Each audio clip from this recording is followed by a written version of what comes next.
कल्पना करा, एक वृद्ध स्त्री जिचा जन्म भारतात झाला, पण फाळणीनंतर ती पाकिस्तानात गेली. अनेक वर्षांनी ती पुन्हा आपल्या जन्मभूमीत येते, पण सरकारच्या नजरेत ती आता परकी असते. स्वतःचं घर असूनही तिला इथे राहण्याचा अधिकार नसतो. मग प्रश्न असा उभा राहतो, खरं घर माणसाचं असतं की कागदपत्राचं? नमस्कार, मी आहे सुनीता. आज आपण जाणून घेणार आहोत 1994 मध्ये प्रदर्शित झालेल्या श्याम बेनेगल यांच्या अत्यंत संवेदनशील आणि हृदयस्पर्शी चित्रपटाची कथा मम्मो.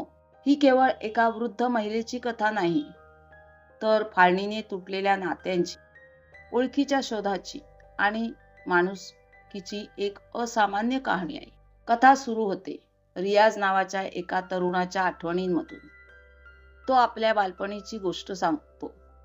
त्याची आजी फैयाजी मुंबईत राहत असते. एक दिवस पाकिस्तानातून तिची बहीण मेहमुदा बेगम म्हणजेच मम्मो भारतात येते.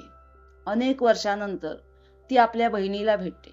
सुरुवातीला हा मुक्काम काही दिवसांचाच असणार असतो, पण पाकिस्तानात तिचं कोणी उरत नाही आणि भारतात तिला पुन्हा आपलेपणा सापडतो. हळूहळू मम्मो घराचा अविभाज्य भाग बनते. रियाज सोबत तिचं एक अतूट प्रेमळ नातं तयार. ती त्याच्यासाठी फक्त आजीची बहीण राहत नाही, तर त्याची खरी मैत्रीण, मार्गदर्शक आणि आईसारखी व्यक्ती बनते. पण या साध्या आयुष्यात एक मोठं संकट उभं राहतं. तिचा विजा संपतो. आता सरकारच्या दृष्टीने ती भारतात बेकायदेशीररित्या राहणारी परदेशी नागरिक असते. पोलीस, सरकारी कार्यालय, कागदपत्र आणि सततची भीती तिच्या आयुष्याचा भाग बनतात. एकीकडे मम्मोचं मन भारतात रुळलेलं असतं, तर दुसरीकडे कायदा तिला पुन्हा पाकिस्तानात पाठवण्याचा प्रयत्न करत असतो. खरंच एका रेषेने काढलेल्या सीमेमुळे माणूस परका होतो का? की आठवणी, नाती आणि प्रेम यांनाच खरं नागरिकत्व म्हणायचं? याच प्रश्नाभोवती पुढे ही कथा अत्यंत भावनिक वळण घेते. मम्मो हा फाळणीवर आधारित चित्रपट असला तरी तो राजकारणाबद्दल नाही, तर त्या राजकारणामुळे सामान्य माणसांच्या आयुष्यात निर्माण झालेल्या वेदनांबद्दल आहे. फरीदा जलाल यांनी साकारलेली मम्मो ही हिंदी सिनेमातील सर्वात जिवंत आणि हृदयस्पर्शी व्यक्तिरेखांपैकी एक मानली जाते.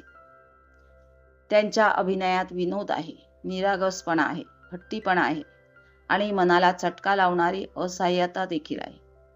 रजत कपूर, सुरेखा सिकरी आणि अमित फाळके यांनी अत्यंत वास्तववादी अभिनय केला आहे.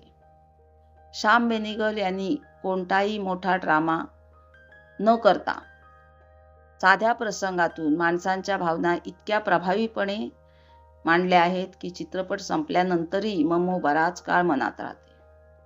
हा चित्रपट आपल्याला आठवण करून देतो की देशांच्या सीमा बदलू शकतात, पण माणसांच्या आठवणी, नाती आणि प्रेमाला सीमा नसते.